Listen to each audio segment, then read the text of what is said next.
नमस्कार प्यारे साथियों, आपका स्वागत है हमारे यूट्यूब चैनल में। और आप देख रहे हैं डीएलएड तृतीय सेमेस्टर के लिए हमने आपका मैथ स्टार्ट किया हुआ है, जिसमें आपका चैप्टर नंबर 11 चल रहा है ये, और जिसके अंतर्गत आज हम वीडियो देखने वाले हैं वीडियो 7।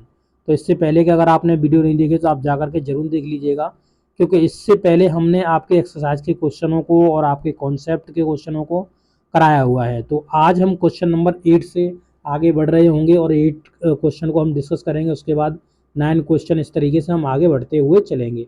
तो इससे पहले वीडियो जरूर देखिएगा, क्योंकि आपके बहुत ही इंपॉर्टेंट कॉन्सेप्ट वहाँ पे निकल चुके हैं। तो चलिए आज का वीडियो स्टार्ट करते हैं।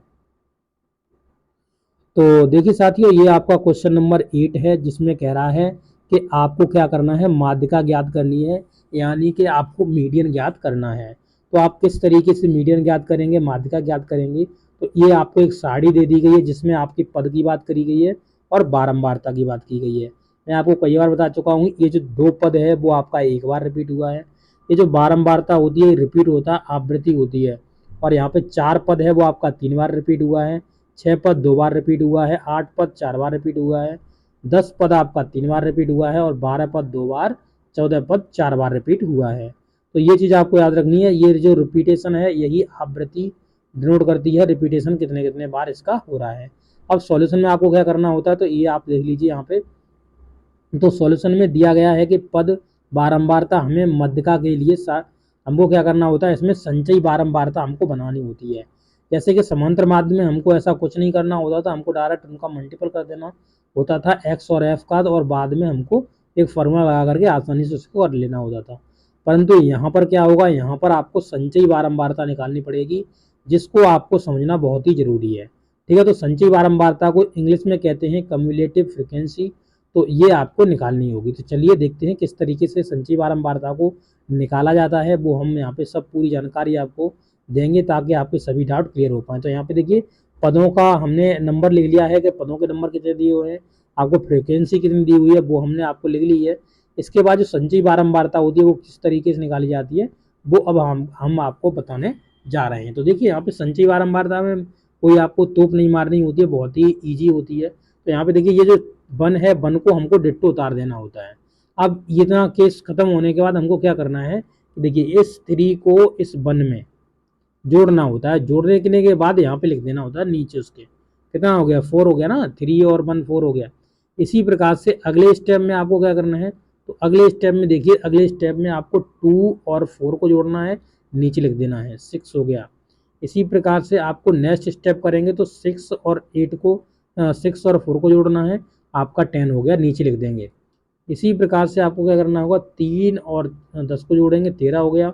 इसी प्रकार से 2 और आपका 13 हो गया, 15 हो गया, और 4 और आपका 15 15 कितना हो गया, 19 हो गया। इस तरीके से हमको इनको लिख देना होता है। इसके बाद क्या करना है, इसके बाद आपको ये लिखना है, यहाँ पे देखिए लिखना है योग, और यहाँ पर जो फ्रिक्वेंसी आई हुई है उसका जो योग है वो कितना हुआ है। तो यहाँ पर अगर आप योग करेंगे तो आपका 19 होगा, और यहाँ से पहचान ये हो जाती है कि यहाँ पर भी 19 होता है और यहाँ पर भी 19 होता है। यानी जो आपने जोड़ किया हुआ है वो आपका एग्जैक्ट सही है, कोई भी इसमें दिक्कत नहीं है। अब आपको क्या करना होता है, नेक्स्ट स्टेप है, यहाँ पे देखेंगे तो यहाँ पर पदों की संख्या आपको देखने के लिए मिलेगी, कितनी निकल के आई, तो 19 निकल के आई, जो कि कैसी है, एक विषम संख्या है। यहाँ पे आप देख सकते हो पदों की संख्या 19 आ गई है। तो ये पदों की संख्या 19 क्यों आई, ऐसा भी आपका डाउट हो सकता है, क्योंकि मैंने ये कहा जो फ्रिक्वेंसी होती है इतने बार ये जो नंबर है वो रिपीट हुआ होता है। यानी जो 1 है, यानी जो 2 है, और 2 आपका 1 बार रिपीट हुआ है, 2 1 बार रिपीट हुआ है। इसी प्रकार से जो 4 है वो आपका 3 बार रिपीट हुआ है, यानी 4 4 और 4 इस तरीके से लिखेंगे। इसी प्रकार से 6 आपका 2 बार रिपीट हुआ है, 6 इन 6,6। इसी प्रकार से 8 है वो 4 बार रिपीट हुआ है, 8 8 8 8 इस तरीके से लिखेंगे। इसके बाद आपका जो 10 है वो 3 बार रिपीट हुआ है, 10 10 और आपका 10, ये 3 बार रिपीट हो गया। इसका तो 12 2 बार रिपीट हुआ है, 12 12।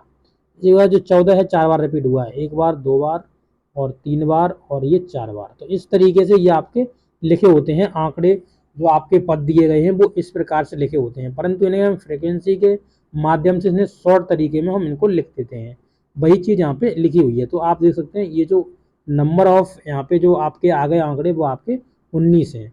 और क्योंकि ये जो विषम संख्या है, आप ये जानते हो 19 एक विषम संख्या है, इसलिए यहाँ पे जो सूत्र लगने वाला है माध्यिका का वो आपका सूत्र क्या लगेगा, n+1/2 वे पद का मान। तो इसमें इसके जो पद आएगा उस पद का मान निकालना। तो 19 और 1 20 हो गया, 20 में आप 2 से भाग देंगे तो आपका आ जाएगा 10वां पद।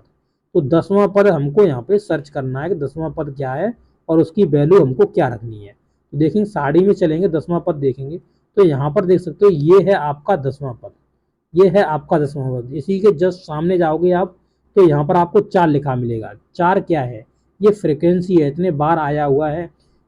कौन आया है इतने बार, ये आया था आपका 4, मतलब 8 आया हुआ था। तो इसकी जो वैल्यू आएगी ना, वो वैल्यू आपकी इसकी क्या आ जाएगी, ये आपकी वैल्यू हो जाएगी आपकी 8। ठीक है, तो इसकी जो वैल्यू रखनी होती है, फ्रिक्वेंसी नहीं रखनी होती है, हमको वैल्यू रखनी होती है इसकी। तो इसकी जो वैल्यू है वो हमने 8 यहाँ पे रख दी। आप देख सकते हो आसानी से, इसको बहुत आसानी से आप इस क्वेश्चन को कर सकते हो। थोड़ा समझने का बस है बस, इसके बाद तो आपका बहुत ही आसान है। आगे देखेंगे क्वेश्चन नंबर 9, आंकड़े। आंकड़े दिए गए हैं आपको ये सभी और इनकी आपको माध्यिका ज्ञात करनी है। तो आंकड़े आप पहले क्या करेंगे, इनको आपको क्या कर लेना होता है। तो देखिए ये जो आंकड़े दिए गए हैं, अगर आपको माध्यिका ज्ञात करनी है ना, तो इसके लिए आपको इनको या तो आप आरोही क्रम में लगा लो, यानी बढ़ते हुए क्रम में लगा दो, असेंडिंग ऑर्डर में लगा दो, या फिर आप इन्हें डिसेंडिंग ऑर्डर में लगा दो, यानी अवरोही क्रम में लगा दो। किसी भी एक क्रम में आपको लगाना होता है। तो हमने क्या करा, यहाँ पे आरोही क्रम में इनको लगा लिया है।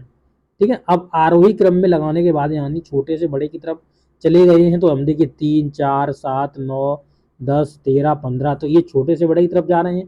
तो ये है आरोही क्रम। और अवरोही क्रम क्या होता है, जब हम ऊपर से नीचे आ रहे होते हैं, यानी कहने का मतलब है बड़े से छोटे की तरफ जा रहे हैं। अगर इधर से देखोगे तो आपका ये, अगर इधर से मान लो इधर से लिखा हुआ है तो आपका ये अवरोही क्रम है, और इधर से देखोगे तो ये आपका आरोही क्रम है। ठीक है, आप समझ गए होंगे। इसके बाद आपको क्या करना है, यहाँ पर पदों की संख्या आपको देख लेनी कितनी है। तो 1 2 3 4 5 6 7, 7 है। 7 एक कैसी संख्या होती है, तो आपको पता होगा ये एक विषम संख्या है।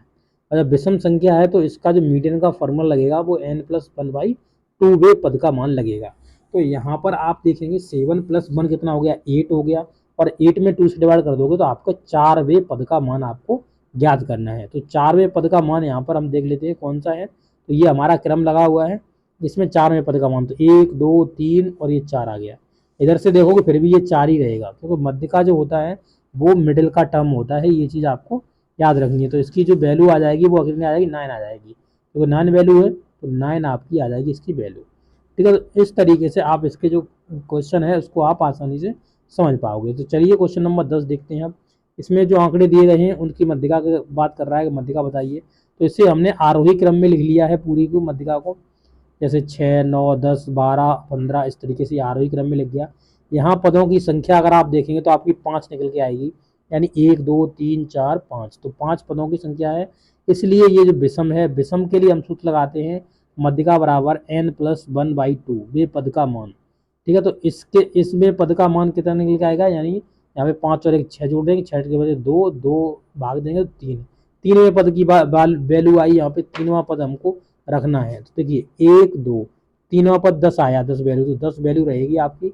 आगे पीछे किधर से भी देख लीजिए, इसका मान जो आएगा वो आपका 10 ही आने वाला है। तो इस तरीके से आपने क्वेश्चन नंबर 10 तक इस वीडियो के अंतर्गत देखे हैं। अगले वीडियो में मैं क्वेश्चन 10 के आगे आपको डिस्कस कराऊंगा। तो ये वीडियो आपको कैसा लगा है, अच्छा लगा तो अपने दोस्तों के साथ जरूर शेयर करिएगा। मिलेंगे नेक्स्ट वीडियो में। Okay, thank you.